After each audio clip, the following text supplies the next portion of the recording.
All right, meantime, ESG getting raked over the coals on Capitol Hill today. The House Financial Services Committee holding the first of what's going to be 6 hearings over ESG or environmental or social governance.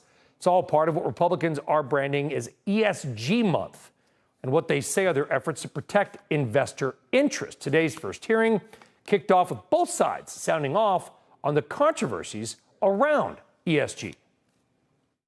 The SEC has turned its attention towards non-material environmental, social, and political issues. These politically motivated regulations not only discourage private companies from going public, but also hinder the competitiveness of American public companies. The Republican effort to dismantle ESG is integral to their agenda to gut diversity and inclusion across the board.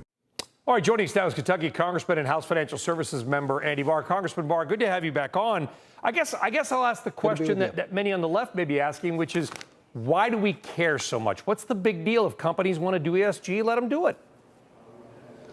Well, ESG advocates say that it is capitalism and free markets. It's actually the politicization of capital allocation. It's the distortion of the free flow of capital to its highest and best use. And nobody is suggesting that a corporation, a publicly traded company, can't focus on diversity and inclusion or climate or their emissions profile. But the fiduciary obligation of directors and officers of publicly traded companies, of course, is to maximize shareholder value, to deliver returns to investors. And ESG funds have underperformed the broader market by 250 basis points for the last 5 years.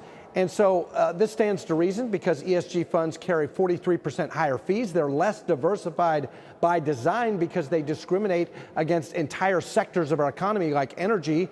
And in a year like 2022, where energy stocks outperformed the broader market by 43% in a bear market where the Russell 1000 was down 17%, if you were invested in ESG in 2022, you were a massive loser. Yeah. These are higher fee, less diversified, lower return funds, and we're protecting retail investors by exposing ESG as a fraud. Although a lot of that outperformance or underperformance by ESG came because oil and gas went up and oil and gas stocks did well. We'll see if that continues. Either way, Congressman, listen, there's a state called Florida. They have a governor there, Ron DeSantis. He's running for president.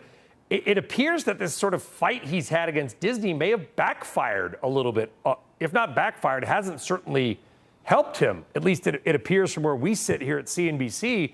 Do you worry that this push against ESG is a battle that maybe Americans just don't want to have? Well, our fight is about actually being on the side of the American people. I think you're right. I think the American people don't want politics to be part of their 401ks and their 529 saving for college.